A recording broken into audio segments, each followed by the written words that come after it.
뇌출혈 환자가 병원을 찾지 못해 이송까지 3시간이 넘게 걸리는 일이 발생했습니다.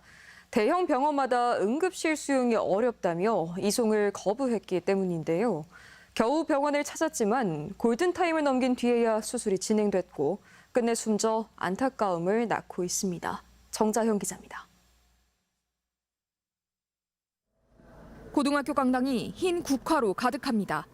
지난 10일 사망 판정을 받은 이 학교 교감인 50대 남성을 위한 추모식이 준비 중입니다. 남성이 쓰러진 건 지난 7일 오전 7시쯤. 교장 승진을 앞두고 충북 청주로 연수를 가기 위해 집에서 짐을 챙기던 도중 쓰러진 겁니다. 곧바로 무주의료원으로 옮겨져 CT 검사 등을 진행한 결과 나온 진단은 뇌출혈. 당장 대형 병원으로 이송이 필요한 상태였습니다. 뇌출혈이면 이제 거의 100% 간다고 이렇게 생각하시면 될 것 같아요.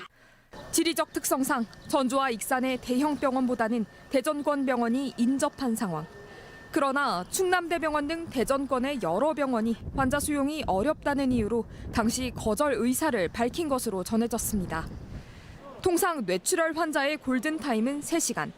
결국 차로 1시간 30분 떨어진 익산 원광대병원으로 이송이 결정되기까지 골든타임이 다 소요된 겁니다.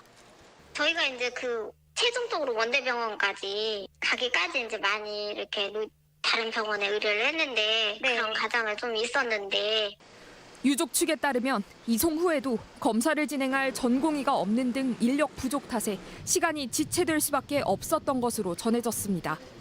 오후로 접어들어서야 뇌에 고인 피를 빼고 압을 줄이는 수술이 진행됐지만 중환자실로 돌아왔을 땐 반훈수 상태인 세미코마였습니다. 결국 남성은 지난 10일 뇌사 판정을 받은 가운데 유족들은 고인의 평소 뜻에 따라 장기 기증을 진행했습니다.